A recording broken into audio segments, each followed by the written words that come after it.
مسجد نبوی کے اندر پورے حبشی جو تھے وہ کوئی کرتب دکھا رہے تھے مسجد نبوی کے صحن میں، تیر اندازی کو کرتب دکھا رہے تھے۔ تو حضور نے مجھے بھی کہا کہ تم عائشہ دیکھو گی؟ تو میں نے کہا دیکھ لوں گی۔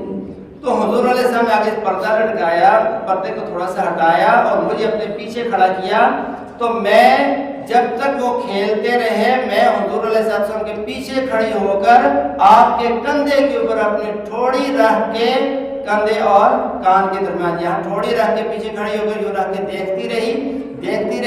تو حضور نے مجھ سے پوچھتے رہے کہ عائشہ اور دیکھنا ہے اور دیکھنا ہے؟ جب میرا دل بھر گیا دیکھنے سے میں نے کہا اللہ کے رسول بس میں نے دیکھ لیا۔ تو اتنا حضور علیہ السلام ان کا خیال رکھ رہے ہیں۔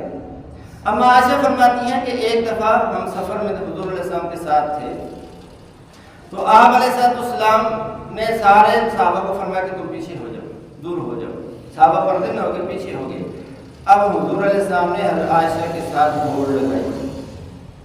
کیا کیا بھائی؟ دوڑ لگائی۔ میاں بیوی باہر صحرا میں دوڑ لگا رہے ہیں، حضور علیہ السلام بھی اور اما عائشہ بھی آپ کے ساتھ دوڑ لگا رہی ہیں۔ تو اما عائشہ جو فرماتی ہیں میں جیت گئی، میں آگے نکل گئی، حضور خوش ہو گئے۔ پھر کبھی ایسا موقع آیا سفر میں، پھر میں حضور کے ساتھ تھی، صحابہ کو پھر حضور نے پیچھے کر دیا، میں آج پھر دوڑ لگائیں گے۔ اب کہتے ماشا کہتی کہ اب تھوڑی میری عمر بھی بڑھ چکی تھی، میں تھوڑی بھاری بھی ہو گئی تھی، اب ہم نے دوڑ لگائے تو اب حضور علیہ السلام آگے نکل گئے اور آپ علیہ السلام میں تیل کا بھی تیل کا یہ اس کا بدلہ ہو گیا، جو تم پہلے جیتی تھی اب میں جیت گیا، آپ برابر ہو گئے۔ تو یعنی حضور علیہ السلام جیسی شخصیت جو امام الانبیاء ہے، اپنی گھر والی کو خوش رکھنے کے لیے اس کے ساتھ کتنا بہترین سلوک کرے۔ تو ایک طرف تو خاوند کو اللہ نے کیا فرما دیا، الرجال قوامون علی النساء، کہ گھریلو زندگی میں مرد ذمہ دار ہے گھر کی زندگی کا، لیکن مرد ذمہ دار ہونے کے ساتھ یہ نہیں ہے کہ مرد جو ہے ڈکٹیٹر ہو گیا، آمر ہو گیا، اب یہ جو ہے وہ اپنے گھر میں ایسے حکم چلایا گیا جیسے کہ جو ڈکٹیٹر حکم چلایا کرتا ہے، ایسا نہیں ہے۔ گھر کے نظام کو مشورے کے ساتھ چلانا ہے، اور ساتھ ہی گھر والوں کے ساتھ حسن سلوک کا حکم دے دیا، لیکن ساتھ بیویوں کو اللہ نے کیا حکم دے دیا؟ بیویوں کو بھی حکم دے دیا کہ تم میں خاوند کی اطاعت اور فرمانبرداری کرنی ہے۔ میں فالصالحات قانتات حافظات للغیب بما حفظ اللہ۔ اب بہترین بیویاں وہ ہیں صالحات، نیک بیویاں۔ تین صفات اللہ نے ذکر کی نیک بیویوں کی۔ صالحات، نیک ہونے کا کیا مطلب ہے کہ اللہ اور اس کے رسول کے فرما بردار ہو، اللہ اور اس کے رسول کی نافرمانی نہ کرے، نیکی اور گناہ کی پہچان ہو ان کو کہ نیکی کس کو کہتے ہیں، گناہ کس کو کہتے ہیں۔ یہ بھی اپنی اولاد کو جب بچے بڑے ہو جائیں تو ان کو سمجھانے کی ضرورت ہوتی ہے کہ نیکی کس کو کہتے ہیں، گناہ کس کو کہتے ہیں۔ یعنی میاں بیوی شادی ہو گئی، نکاح ہو گیا، سال ڈیڑھ سال بعد بھی بعض دفعہ وہ آ کے ہم سے پوچھتے ہیں کہ ہم نکاح کے بعد بھی گناہ کی زندگی گزارے، یعنی نیکی اور گناہ کا ان کو تصور ہی نہیں ہوتا کہ کیا نیکی ہے کیا گناہ ہے، نیکی کیا ہے گناہ کا کیا ہے۔ اور بہت سی چیزیں جو میاں بیوی کے آپس کے تعلقات کے جائز ہوتے ہیں، شریعت نے ان کی اجازت دے رکھی ہے، لیکن میاں بیوی کو علم نہ ہونے کی وجہ سے بعض اسی کو گناہ سمجھ رہے ہوتے ہیں اور اس کی وجہ سے بھی ایک پریشانی کی زندگی گزار رہے ہوتے ہیں کہ نکاح بھی ہو گیا پھر بھی گناہ کر رہے ہیں، گناہ میں لگے ہوئے۔ تو یہ سیکھنے کی ضرورت ہے کہ نکاح یعنی گناہ کیا چیز ہے، نیکی کیا چیز ہے، اس کو بھی سیکھنے کی ضرورت ہے اپنے علماء سے۔ جس کو جہاں اعتماد ہو، جس کے پاس، وہاں جا کے اس سے پوچھ لے، اپنی زندگی اس کو بتائے اور بتائے کہ یہ نیکی ہے یہ گناہ ہے۔ تو پہلی صفت ہے صالحات، کہ وہ نیک ہو، اللہ اور اس کے رسول کی فرما بردار ہو بیوی۔ دوسری صفت اللہ نے قانتات، قانتات کا مطلب یہ کہ وہ حکم ماننے والی ہو، حکم ماننے والی ہو، خاوند کی اطاعت کرنے والی ہو۔ خاوند جس جائز چیز کا اس کو حکم دے اس کے اندر اس کی اطاعت کرے، اس کی نافرمانی نہ کرے، نافرمانی نہ کرے۔ اللہ کے نبی نے کہاں تک فرمایا، یہاں تک میں فرمایا کہ اگر عورت نے نفلی روزہ رکھنا ہے، نفلی روزہ رکھنا ہے تو خاوند کی اجازت کے بغیر نفلی روزہ بھی نہیں رکھ سکتی. یہ خاوند کا حق ہے. نفلی روزہ خاوند کی اجازت کے بغیر نہیں رکھ سکتی. نفلی روزہ رکھنا ہے تو پہلے خاوند سے پوچھے پھر نفلی روزہ رکھے، اس کے بغیر نہیں رکھ سکتی. اور اللہ کے نبی نے کیا فرمایا؟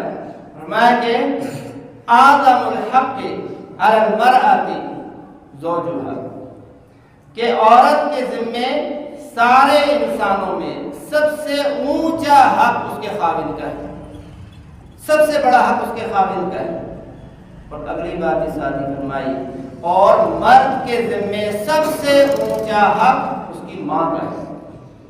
بیوی کا نہیں فرمایا، ماں کا حق. بیوی کا حقوق اپنے بیان فرمائے. تو عورت کے ذمہ سب سے بڑا حق کس کا ہے؟ اس کے خاوند کا ہے. خاوند کا ہے. صحابی حضرت معاذ بن جبل رضی اللہ تعالیٰ وہ شام گئے کسی سلسلے میں، اور انہوں نے وہاں دیکھا کہ وہاں لوگ، شام کے لوگ ابھی تک شام میں اسلام نہیں پہنچا تھا. بعد میں حضرت امیر معاویہ رضی اللہ تعالیٰ کے ذریعے سے اللہ نے شام کو فتح کیا اور پھر وہاں اسلام کی فتوحات ہو گئیں. تو انہوں نے دیکھا کہ وہاں کے جو لوگ ہیں وہ آئے، شام سے واپس آئے تو حضور کی مجلس میں آئے تو آ کے آپ علیہ السلام کو سجدہ کر دیا. حضور نے فرمایا ما ھذا یا معاذ، اے معاذ یہ کیا ہے، تو نے میرے آگے کیوں سجدہ کر دیا؟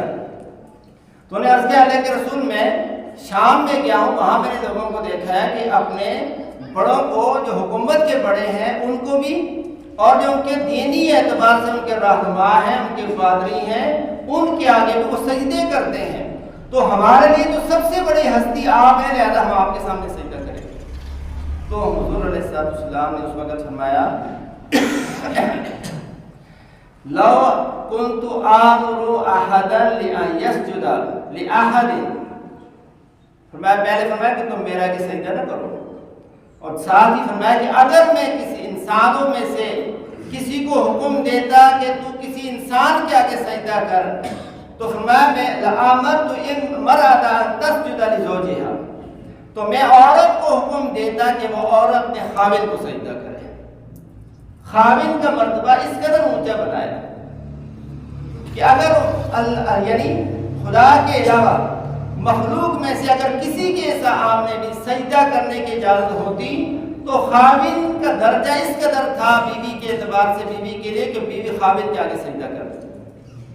اسی طرح ایک اور موقع پر اللہ کے نبی نے فرمایا، حضرت قیس بن عبداللہ رضی اللہ عنہ، یہ ہیرا کے ایران کا علاقہ تھا، وہاں گئے، وہاں لوگوں کو دیکھا سجدے کر رہے ہیں. تو آگے حضور سے عرض کیا اللہ کے رسول وہاں لوگ اپنے بادشاہوں کے سامنے سجدے کرتے ہیں، ہم آپ کے سامنے سجدہ کریں. تو حضور نے اس وقت یہی بات ان کو فرمائی. ایک تیسرے موقع پر اما عائشہ کہتی ہیں کہ ایک اونٹ جو ہے حضور کی خدمت میں آیا اور آپ کے سامنے ایسے جھک کے جیسے سجدہ کرتا ہے.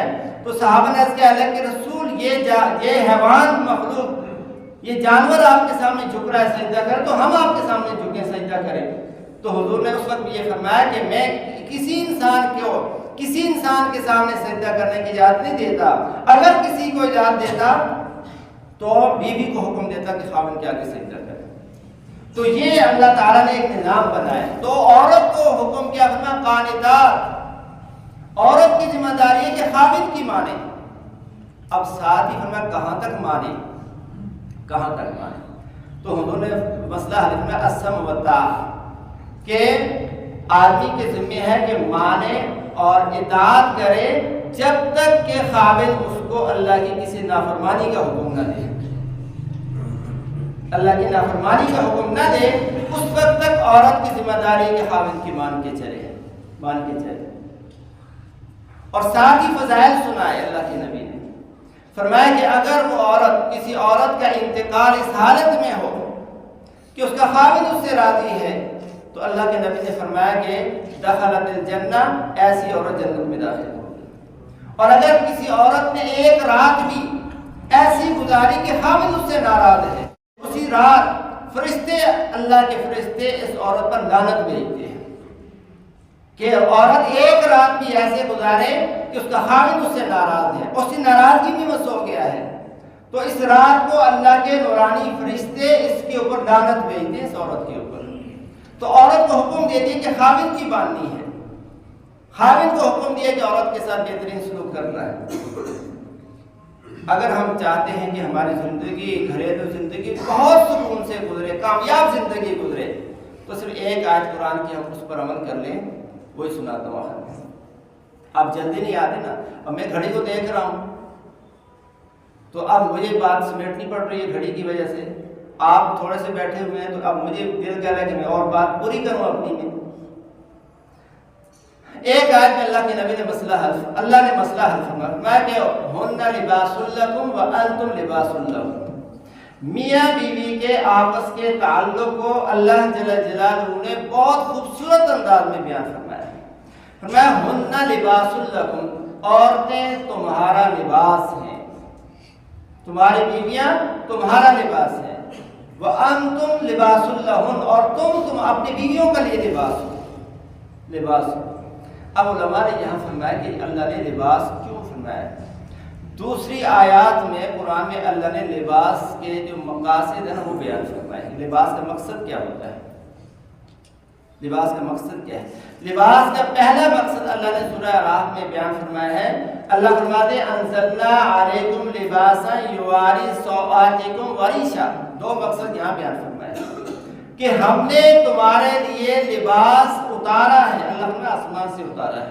لباس وہ کیا جو عام ہم لباس پہنتے ہیں، یہ بنا ہوا، یہ ظاہر ہے کہ روح سے بنتا ہے اور زمین سے نکلتی ہے اور یہ سارے آسمان کے پانی سے ہوتا ہے. اللہ فرماتے ہیں ہم نے اتارا ہے. کیوں اتارا ہے؟ یواری سوآتکم، کہ یہ لباس تمہارے جسم کے جو چھپانے کے حصے ہیں ان کو یہ چھپاتا ہے. جو شرم کے حصے ہیں جن کو تم ظاہر نہیں کرتے، یہ لباس ان کو چھپاتا ہے. اب ہم اس آیت پر آئیں تو لباس کیا کرتا ہے؟ انسان کے لیے انسان کے عیبوں کو چھپاتا ہے. جسمانی عیب کو اس کا لباس چھپا لیتا ہے. تو اب میاں بیوی کو اللہ نے ایک دوسرے کے لیے لباس بنا. تو میاں بیوی کا کام یہ ہے، میاں بیوی کے لیے لباس ہے.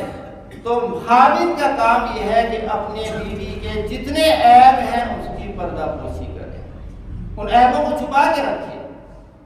وہ اپنے گھر والوں کو یعنی اپنے والدین کو، اپنی بہنوں کے سامنے اس کے عیب بیان نہ کرے، کیونکہ لباس ہے نا، لباس چھپاتا ہے عیب کو. اور بیوی کا کام کیا ہے کہ بیوی خاوند کے لیے اللہ نے اس کو لباس فرمایا ہے. بیوی کا کام یہ ہے کہ خاوند کے جو عیب تمہیں پتہ ہے، ظاہر ہے کہ جتنے یہ ایک دوسرے کے عیب جانتے ہیں کوئی تیسرا نہیں جانتا. میاں بیوی ایک دوسرے سے جتنے واقف ہیں تیسرا کوئی نہیں واقف ہو سکتا. تو بیوی کو فرمایا تم خاوند یہ تمہارا لباس ہے، تم اس کا لباس ہو. تمہارا کام یہ ہے کہ اگر تم نے اس کی کوئی کمی دیکھی ہے، کوئی خامی دیکھی ہے، کوئی عیب دیکھا ہے تو اس کو چھپاؤ. تم اپنے ماں باپ کو اس کا عیب نہ بتاؤ. اگر تم بتاؤ گی تو ظاہر ہے کہ ان کو محبت تم سے زیادہ ہے. جب گھر میں بتاؤ گی بہنوں کو تو انہیں تم سے محبت ہے، اور اس طرح سے بات دو سے آگے نکلے گی اور پھر خاندان میں بگاڑ شروع ہو جائے گا. تو پہلا فائدہ کیا بتایا کہ لباس ہے، لباس چھپاتا ہے. دوسرا فرمایا وریشا، لباس انسان کے لیے خوبصورتی کا، زینت کا، خوشنمائی کا ذریعہ ہوتا ہے. بے لباس، بغیر لباس کے آدمی ذلیل و رسوا ہو جاتا ہے. تو لباس انسان کے لیے زینت ہے. تو اللہ نے میاں بیوی کو ایک دوسرے کا لباس فرمایا ہے، تو اس لیے کہ خاوند بیوی کے لیے خوبصورتی کا ذریعہ ہے اور بیوی خاوند کے لیے خوبصورتی کا ذریعہ ہے. اور دونوں کو حکم یہ ہے کہ دونوں ایک دوسرے کے لیے خوبصورتی کا ذریعہ بنے اور ایک دوسرے کے سامنے اچھی طرح سے آئے، خوبصورت بن کے آئے. حضرت ابن مسعود فرماتے ہیں کہ میری بیوی میرے لیے خوبصورت بنتی ہے اور میں اس کے لیے خوبصورت بنتا ہوں، تاکہ جس طرح وہ میں چاہتا ہوں کہ مجھے بیوی اچھی نظر آئے تو بیوی بھی چاہتی ہے کہ خاوند بھی اچھا نظر آئے، صاف ستھرا نظر آئے. تو یہ فرمایا کہ زینت ہے ایک دوسرے کی. اور فرمایا کہ اسی طرح لباس عزت کا ذریعہ ہوتا ہے، لباس وقار کا ذریعہ ہوتا ہے. تو میاں بیوی کو اللہ نے ایک دوسرے کا لباس فرمایا کہ یہ خاوند بیوی کی عزت کا ذریعہ ہے، اس کی قدر و منزلت کا ذریعہ ہے، معاشرے میں اس کی عزت کا ذریعہ ہے، اور بیوی خاوند کے لیے عزت کا ذریعہ ہے. لہذا بیوی کوئی ایسا کام نہ کرے کہ جس کی وجہ سے خاوند کی تذلیل ہوتی ہے معاشرے کے اندر. اور چوتھا اللہ نے جو بتایا ہے لباس کا فائدہ بتایا ہے کہ لباس جو ہے وہ گرمی اور سردی سے بچاتا ہے. لباس سے انسان کی حفاظت ہوتی ہے، جسمانی حفاظت ہوتی ہے، کردار کی بھی حفاظت ہوتی ہے. تو میاں بیوی کو اللہ نے لباس فرمایا تو میاں بیوی بھی ایک دوسرے کے لیے حفاظت کا ذریعہ ہے. خاوند کے ذمہ بیوی کی حفاظت کرنا، بیوی کی ذمہ داری ہے خاوند کی حفاظت کرنا. تو اگر ہم اس آیت پر میاں بیوی عمل کر لیں اور ان کو ہم شادی سے پہلے یہ سمجھائیں کہ تم نے زندگی ایسے گزارنی ہے تو کبھی پھٹے نہیں پڑیں گے، کبھی گھریلو زندگی خراب نہیں ہوگی.